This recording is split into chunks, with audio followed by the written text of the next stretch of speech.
Assalamualaikum warahmatullahi wabarakatuh. Pada kesempatan ini saya akan mempresentasikan hasil pengabdian masyarakat yang saya lakukan pada swalayan ketika pandemik ini dengan judul pendampingan kemampuan komunikasi pelayanan pelanggan dan budaya organisasi dalam meningkatkan kepuasan pelanggan pada masa pandemi COVID-19 di swalayan Darussalam Delanggu. Yang melatar belakangi masalah saya melakukan pengabdian masyarakat ini adalah yang pertama, bahwa pandemi COVID-19 sudah terjadi sejak tahun 2020 hingga sekarang dengan memberlakukan pembatasan sosial berskala besar sehingga membuat masyarakat diharapkan untuk tinggal di rumah dan berbelanja lewat telepon atau aplikasi.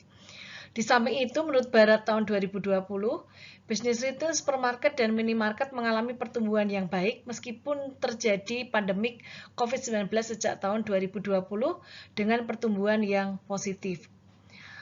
Di sisi lain, kepuasan pelanggan bagi swalayan yang ada di sekitar atau di negara Indonesia atau terutama di swalayan Delanggu adalah adanya orientasi bahwa kepuasan pelanggan itu dapat diperoleh salah satunya dengan adanya komunikasi pelayanan menurut Logahan dan Putri tahun 2013.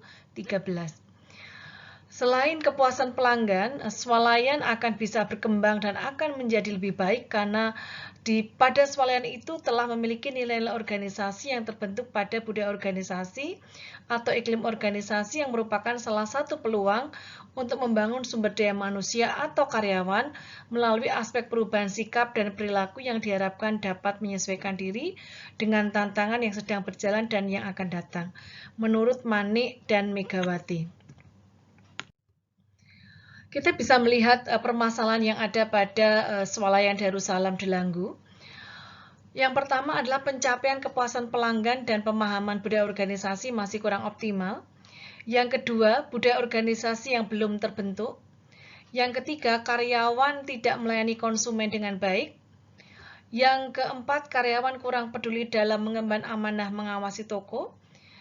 Yang keempat, karyawan tidak disiplin dalam bekerja. Dan yang kelima adalah karyawan tidak menjaga reputasi swalayan Darussalam. Tujuan melakukan pengabdian masyarakat terkait dengan peningkatan kemampuan komunikasi pelayanan dan budaya organisasi ini adalah yang pertama, untuk meningkatkan kemampuan komunikasi pelayanan karyawan kepada pelanggan melalui pelatihan dan pendampingan komunikasi pelayanan. Yang kedua adalah meningkatkan komitmen dan kedisiplinan karyawan dengan budaya organisasi yang ada pada swalayan Darussalam. Metode pelaksanaan yang dilakukan pada pengabdian masyarakat ini yaitu yang pertama, sosialisasi, yaitu berupa kegiatan yang dilakukan untuk menginformasikan atau menyampaikan kepada pemilik dan manajemen tentang kegiatan yang akan dilakukan beserta seperangkat kegiatan yang melibatkan masyarakat untuk belajar sebagai masyarakat sosial. Yang kedua adalah melakukan FGD, yaitu kegiatan yang dilakukan untuk menggali dan mendiskusikan permasalahan organisasi, program kegiatan yang akan berjalan, serta memiliki tujuan untuk mendapatkan hasil yang optimal. Yang ketiga adalah pendampingan, yaitu berupa mentoring kemampuan komunikasi pelayanan pada karyawan di saat bertugas di swalayan. Yang keempat adalah pelatihan, merupakan kegiatan yang dirancang untuk meningkatkan kinerja dalam melakukan pekerjaan, terutama dalam perkembangan masing-masing individu.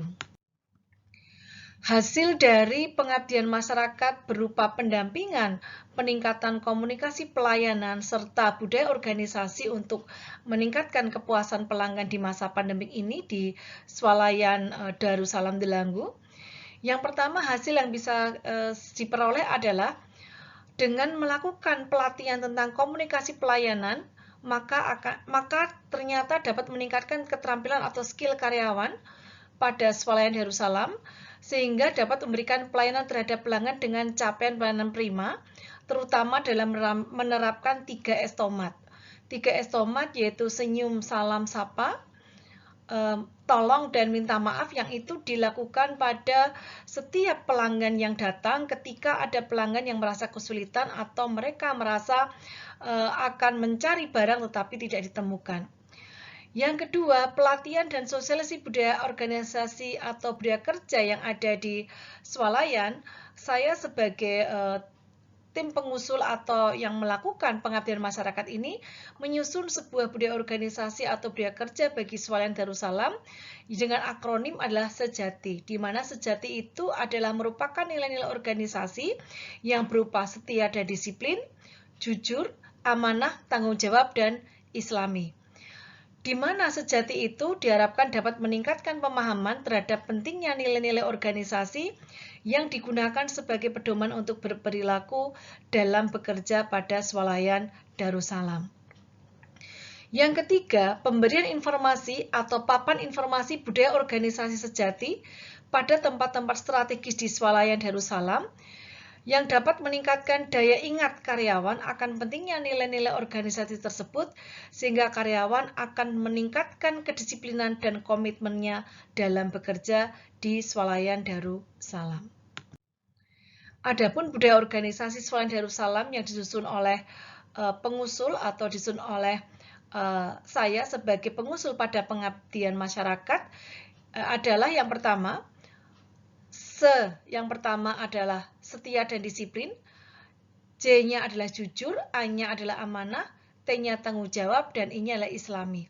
Jadi budaya organisasi swalayan Darussalam adalah sejati, di mana budaya organisasi ini merupakan nilai-nilai organisasi yang akan dilakukan atau diterapkan oleh semua karyawan, manajemen maupun pemilik swalayan itu agar bersama-sama bisa mencapai tujuan organisasi, mencapai peningkatan penjualan, mencapai kinerja swalayan Darussalam dengan mengimplementasikan nilai-nilai organisasi ini sebagai pedoman untuk berperilaku dalam bekerja di swalayan Darussalam.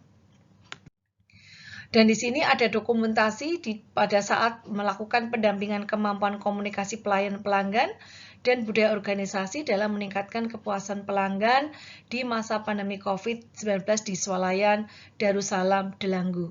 Ini ada bukti-bukti pelatihan, ada bukti-bukti pemasangan budaya organisasi sejati, serta bagaimana kita melakukan sosialisasi dan pendampingan terkait dengan komunikasi pelayanan dan budaya organisasi.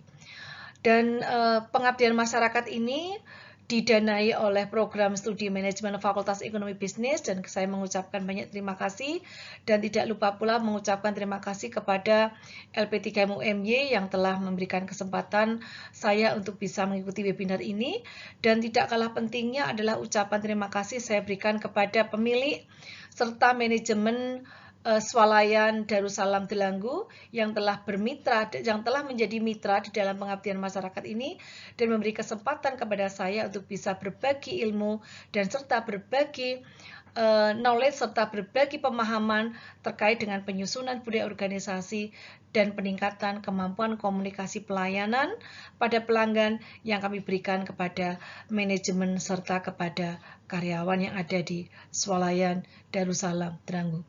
Terima kasih atas semua atensinya pada webinar ini, dan saya cukupkan sekian presentasi saya. Assalamualaikum warahmatullahi wabarakatuh.